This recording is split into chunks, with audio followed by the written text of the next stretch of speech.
माझा सल्ला आहे, तारुण्य, सत्ता आणि संपत्ती या तीन गोष्टी शक्यतो तुमच्या पोराला एकत्र भेटू देऊ नका. माझा राग येईल तुम्हाला, पण जोपर्यंत तुमचं पोरग स्वतःच्या पायावर उभा राहत नाही तोपर्यंत त्याला तुमच्या प्रॉपर्टीचा अंदाज लागू देऊ नका. ज्या दिवशी त्याला कळेल ना तुमचं नाव, पैसा किती आहे, जमीन किती आहे, काय काम धंदा करत नाही पोरग, कॉलर उडवत फिरतं गावातनं, त्याला म्हणा ना काहीतरी काम धंदा कर. ते म्हणतं रोड टच आहे आपलं, रोड टच. किती एकर? 2 एकर. अरे काहीतरी काम धंदा कर, गरज नाही, रोड टच आहे. अरे व्यायाम कर, प्रॅक्टिस कर, अभ्यास कर, ज्ञान कमव. रोड टच आहे, रोड टच. मग वाट कशाची पाहतो? अण्णा मारायची. आणि त्यांनी गेल्यावर बॅनर लावून विकायला काढणार, गावठाण प्लॉट विकणे आहेत. अशी बरीच पुरं तुमच्या गावात आहेत का नाहीत? बोला. बाप आहे तोपर्यंत टिकवलं, बाप मेला की बॅनर लावला, गावठाण प्लॉट विकणे आहेत म्हणाली, लवकर बुकिंग करणारच बुलेट गाडी दिली. असे नाहीत का मानत? म्हणून तारुण्य, सत्ता आणि संपत्ती या तीन गोष्टी एकत्र भेटू देऊ नका. तारुण्य, सत्ता आणि संपत्ती या तीन गोष्टी मागच्या काही महिन्यापूर्वी विशाल अग्रवाल नावाच्या बिल्डरच्या पोराला एकत्र मिळाल्या. पुरुषकार प्रकरण, खानदान कामाला लावलं त्यानं. तारुण्य, सत्ता आणि संपत्ती या तीन गोष्टी पूजा खेडकर नावाच्या पुरीला एकत्र मिळाल्या. घरदार वाऱ्या घालता आता. तारुण्य, सत्ता आणि संपत्ती या तीन गोष्टी फार वाईट आहेत. आपण फार बरे, आपण लहान होतो, आपण रडायला लागलो ना, आपला बाप बैलाचा कासरा आपल्या हातावर द्यायचा. आता ह्यांची लेकर रडायला लागली ना, ह्यांच्या हातावर मोबाईल द्यावा लागतो. रात्री कीर्तनात एक बाई बसली होती, तिच्या मांडीवर लेकरू होतं, रडायला लागलं. मी त्या ताईला म्हणलं, ताई सांभाळा ना तुमचं पोरग. ती म्हणाली, महाराज काय करू, इथं आल्यापासून पाहते एअरटेलला रेंजच नाही इथं.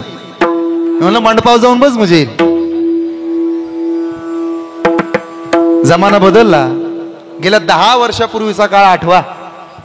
अख्ख्या गावात एक टीव्ही होता, ब्लॅक अँड व्हाईट. कुणी कुणी पाहिला जरा हात वर करा बरं. Black and white TV. बाकीचे काय अमेरिकेतनं आलेत ना. अँटेना होता, अँटेना. मुंग्याचे हो त्याला. धपकावला की टीव्ही सरळ व्हायचा. दररोज मालिका बघण्यासाठी धडपड असायची. दर रविवारी 4 ते 6 मराठी पिक्चर होता. कोणी कोणी पाहिला जरा हात वर करा बस. दर शनिवारी रात्री 10 ते 12 हिंदी पिक्चर होता.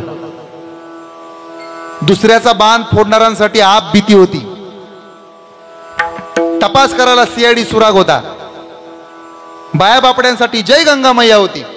रामायण होतं, महाभारत होतं. ये रिश्ता क्या कहलाता है, दिया और बाती होतं की नाही. काय आवडत होती तुम्हाला दामिनी. हातात काठी घ्यायची, दिवस मावळताना घरोघरी जायची. प्रत्येकाला वाटायचं मी मोठी झाली ना मी पोलीस होणार. पोरांना वाटायचं मी मोठा झालो जगाची सेवा करणार, अधिकारी होणार, एमपीएससी करणार, यूपीएससी करणार. आता टीव्ही बघून आपलं पोरग म्हणतंय, पप्पा मी तुम्हाला बुक्कीत तिंगुल देणार. झापूक झुपूक गुलीगत दमान आहे आता.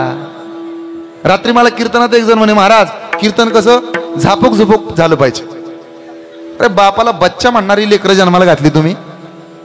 एक काळ असा होता, दर दिवशी दिवस मावळताना एकच गाणं लागायचं. ही काळी आई धनधान्य देई, जोडते मनाची नाती, आमची माती आमची माणस, बैला भाळाची कृपा, बैल धरतीचा जप, काळ्या मातीची पुण्याई, बैल फळलेले तप. अशा कविता होत्या. बैल सूर्याचा वारस, बैल चंद्राचा वंशज, बैल माझ्या गोठ्यातला पिढ्या पिढ्याचा प्रवास, बैल कैलासाचा नंदी, शिवशंभूची हो भक्ती, कुणब्याची जाय उतू महादेवाची हो भक्ती, बैल घामाची प्रतिमा, बैल कष्टाचे प्रतीक, बैल काढी शिवारात माझ्या हिरवे स्वस्तिक, अशा कविता होत्या. गाणं बदललं. चल र सर्जा चल र राजा, बिगी बिगी बिगी डौलान डौलान, गाऊ मोठ वरच गाणं.